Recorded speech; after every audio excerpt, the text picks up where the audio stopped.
Amaravathi main வாய்க்கால் ஒட்டியேங்க ஒரு 3 ஏக்கரா வயல் பூமி பார்க்க வந்துக்கிறேங்க. இந்த பூமி பார்த்தீங்கன்னா தாராபுரத்துலேருந்து ஒரு 18 கிலோமீட்டர்லேயும் உங்களுக்கு பொள்ளாச்சி டு கரூர் மெயின் ரோட்லேருந்து பார்த்தீங்கன்னா ஒரு 4.3 கிலோமீட்டரில் இந்த பூமி அமைஞ்சிருக்குதுங்க.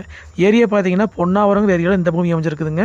உடுமலைப்பேட்டை டு தாராபுரம் மெயின் ரோட்லேருந்து பார்த்தீங்கன்னா ஒரு 5 கிலோமீட்டர் வருங்க பூமிக்குங்க. நல்லா அருமையான செம்மண் பூமிங்க. காடு பார்த்தீங்கன்னா உங்களுக்கு 2 ஏக்கரா ஒரு பக்கமும் இன்னொரு ஏக்கரா வந்து பக்கத்துலேயும் இருக்குதுங்க. இந்த பூமி பார்த்தீங்கன்னா ஒரு தனி கிணறுங்க, தண்ணி பார்க்கு மேலாலேயே இருக்குது. அதுபோக வந்து ஒரு கூட்டு கிணறு வந்துருங்க, ப்ரீ சர்வீஸ் வந்துருங்க 5 ஹெச்பிங்க. அதுபோக பார்த்தீங்கன்னா வருஷத்தில் வந்து 6 to 7 மாதம் வந்துங்க அமராவதி பாசனம் வசிக்குதுங்க. நல்லா அருமையான செம்மண் பூமிங்க. காடு வந்து கிழமை நிலையாக அமைஞ்சிருக்குதுங்க. இப்போ தான் வயல் நடவு போட்டிருந்தாங்க, அறுவடை பண்ணிட்டாங்க. உங்களுக்கு பக்கத்தில் பார்த்தீங்கன்னா வீடுகளாக இருக்குதுங்க. உங்களுக்கு தாரோட்டம் வந்து பார்த்தீங்கன்னா இந்த பூமிக்குங்க ஒரு 400 மீட்டர் உள்ளே வர்ற மாதிரி இருக்குங்க. தடத்தோட அகலம் வந்து 30 அடி அகலங்க.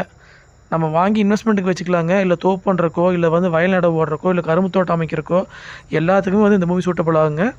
இந்த பூமியோட ரேட் பார்த்தீங்கன்னா ஒரு ஏக்கரா வந்துங்க 38 லட்ச ரூபா விலை சொல்கிறாங்க.